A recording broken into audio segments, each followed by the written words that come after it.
guys, what's up?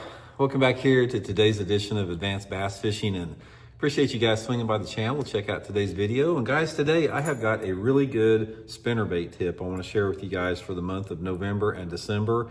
This thing works really good under the right conditions. It doesn't get fished a lot, and that is a double-bladed chartreuse bladed spinnerbait here. Solid chartreuse skirt, solid chartreuse trailer, chartreuse blades here.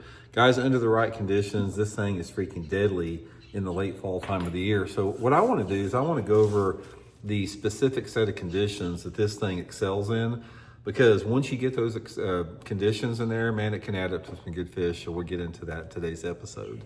Also, guys, quick invitation. I'd like to invite everybody to please consider hitting that subscribe button here to Advanced Bass Fishing. It's sharing the videos, liking the videos, subscribing to the channel is a good free way to support it. Much appreciated. And also, guys, I'll put the spinnerbait link, the chartreuse bladed spinnerbait link, and my tackle warehouse link in this video if you guys would like to pick a couple up. War Eagle makes a really good one, so I'll probably link that in the description. And I think you guys will want to try some after you see the presentation here. Okay, spinnerbait. One of the things that I have noticed about spinnerbaits the last couple of years, guys, is a lot of people don't watch many spinnerbait videos anymore. It's just like they feel like that its time has gone and passed, and that's not true. Spinnerbait is an excellent lure even today under the right conditions, and like anything else, lures are situational. It's like when you get into the right set of conditions, whether it be water conditions or weather patterns, there are certain lures that are going to excel over others. And that's one of the things I really try to do here on the channel is I try to give you guys some good baits and good techniques for specific months of the year and times of the year. And right now, when the water temperatures are in the 50s and 60s, in the late fall time of the year, time of filming this video, we're at the first part of November, this is when I love to fish the chartreuse bladed spinnerbait. It's just, there's something about it that works really good. I remember the first time I heard about it, we were at a Bassmaster Top 100 tournament down at Lake Lanier, Georgia. It was I think it was the second tournament Kevin Van Danbury ever fished down there, and he won the tournament on the chartreuse bladed spinnerbait first week of December on at Lake Lanier. And the way that he won that tournament was sort of a way that we fish it back here in the Ozarks some, but I sort of want to get into the specific set of conditions for this. Now, a chartreuse spinnerbait is really good in a lot of different conditions depending upon the species of bass that you fish. Now, everybody knows, or if you don't know, it's very common to catch big smallmouth bass in clear water on a chartreuse bladed spinnerbait. Smallmouth bass love it, burning it like in clear water. But the fall conditions I want to talk about are slow rolling this bait around shallow cover in the fall time of the year.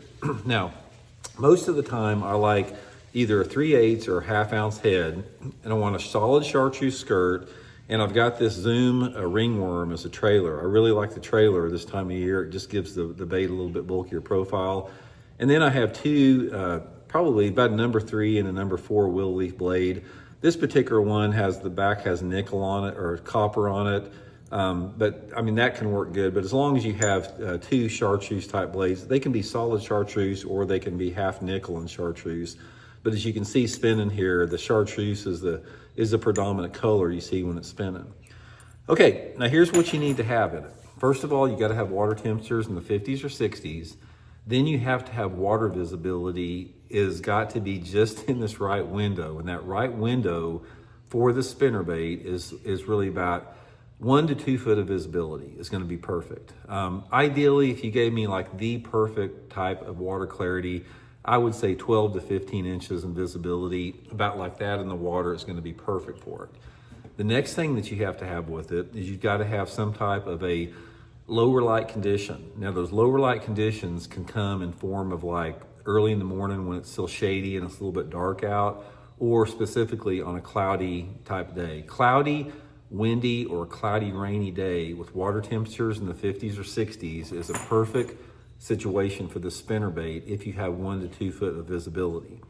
Now, the cover that you can catch them out of, it just depends on the lake that you're fishing, because I've caught them out of shallow grass, I've caught them on bare rock, I've caught them around lay down trees, I've caught them around boat docks with it.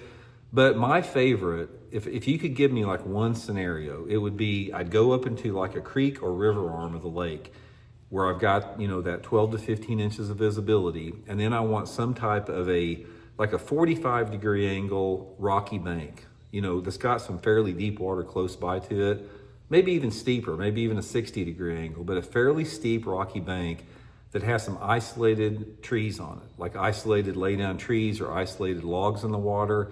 If you don't have the logs in the water, you can still catch them on the bare rock, especially if you have a little bit more stained water. So if you have water visibility sort of more into that 10 to 12 inches of visibility, I've caught a bunch of them just casting up on the rocky banks with it. But specifically, I like to have some type of wood on that steep rocky bank.